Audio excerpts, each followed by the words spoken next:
Hi everyone, this is Teacher Lara and today, samahan niyo nga ako kung paano ko ba ginagawa ang isang personalized notebook.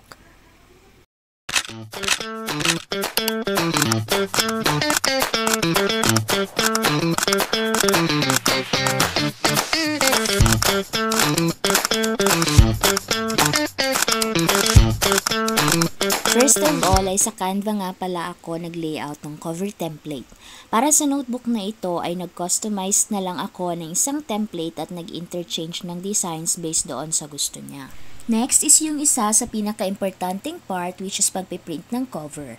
Save as PDF nga pala yung option ko from Canva kaya kapag magpiprint kayo ay i-click nyo muna yung print as image sa baba.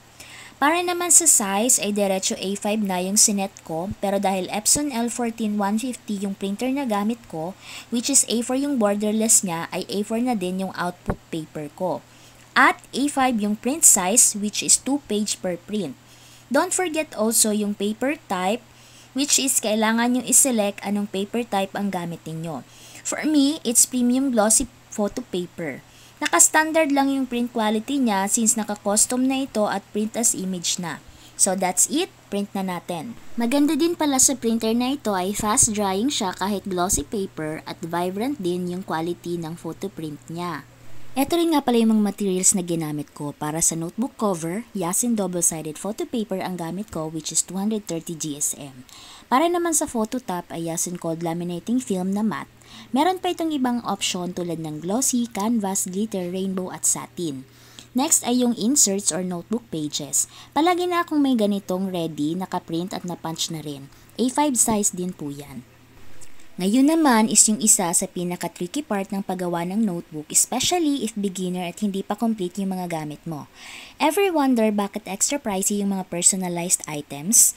Number 1 ay dahil mano-mano mo talaga siyang gagawin. At pag nagkapali ka, especially dito sa paglalapat ng photo top sa cover, ay kailangan mo mag-reprint, which means ay ilang resources na naman ang iyong masasayang.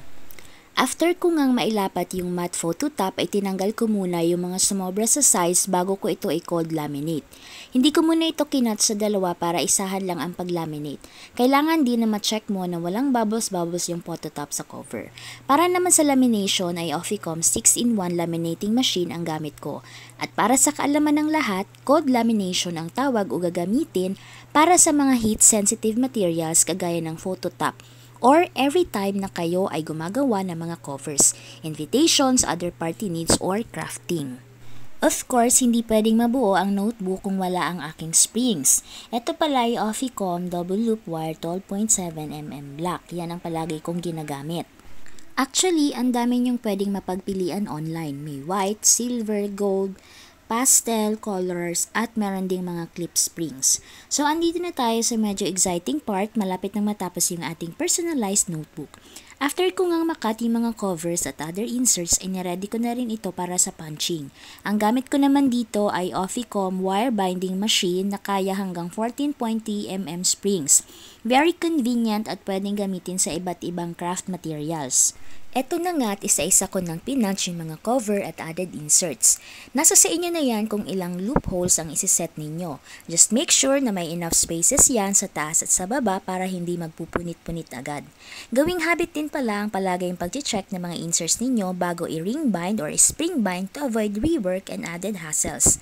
Actually, merong standard sa pagbabay ng notebook which is last na nilalagay yung both covers. But this is how I usually do it. Pag napagsama nyo na, i-press bind nyo na nga pero huwag didiinan masyado. Always check kung kailangan ng adjustments. Para sa mga gusto mag-start ng printing business or magkaroon ng extra income, ay marirecommend ko to sa inyo. Dahil bukod sa nakakatanggal ng stress, ay nakaka-proud din makita yung personalized items mo na ginagamit ng iba. Para sa mga materials na ginamit ko, ay check nyo sa comment sections. Yun lamang at tingnan nyo naman, ito na ang ating personalized notebook. For more, follow me.